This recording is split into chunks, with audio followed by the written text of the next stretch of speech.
But it was a hard one for us. On month 6, about 6 months in, this was June 15th, 2012. I was hit by an IED blast by one of these. Again, they're everywhere. It was the one day we spent in Helmand Province. So we went to Helmand on a last minute mission to support some Marine Special Operations forces out there.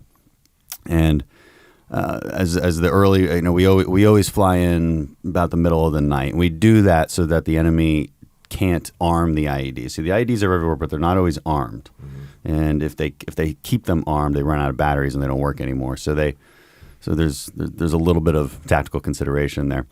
But as the early morning hours come and the daylight starts to hit, we start to move around and we start to clear out this one compound.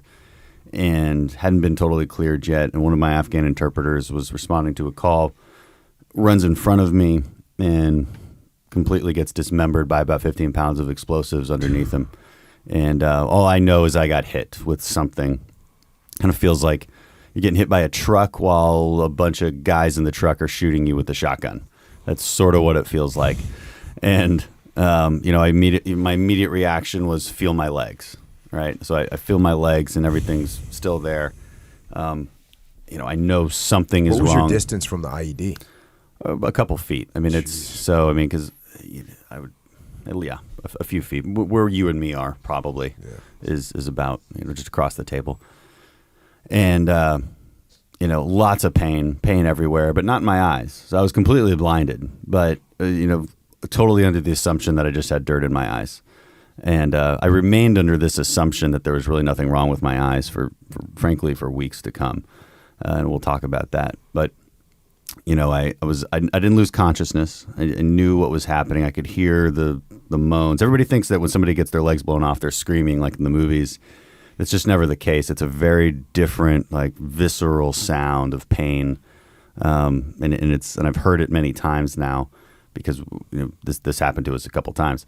And, so I heard that. I knew that Rahman had been hit because I could hear him. And one of my teammates tells a story where he got hit with a foot in a building next door. I mean, and that's how they knew something had gone terribly wrong. And the medics come to me. There's nothing they can do for me. They sort of just wrap up my eyes. They know something's wrong. I really don't, frankly. I keep assuming there's just dirt in my eyes and that it'll be fine. And eventually we get taken out of there.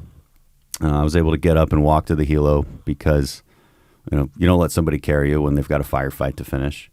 And we get on, and as soon as the medics on the helicopter see me, they put me out right away, and I don't wake up for days. So when I do wake up, I'm in Germany. They told me my right eye had been removed, and I'd probably never see again out of my left eye, but there's a chance.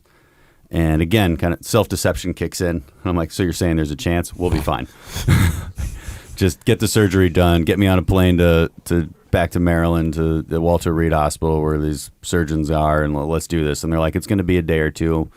We argue, that's how it goes for the next couple of days. I can't really move. I can't get up to use the bathroom. My body is completely swollen and shredded, really. I mean, there's no real permanent injuries to the rest of my body, but it's in such a state that Is that just shockwave from the blast? I think shock, and I had a ton of shrapnel just throughout. I think I was swollen.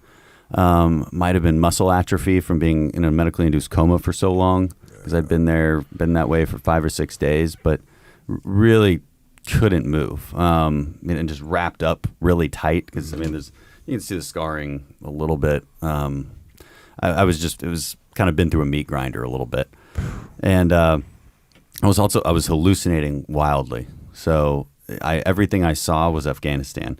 I was lucid. I understood what was around me, but all I could see was an Afghan guy sitting next to me or an Afghan village.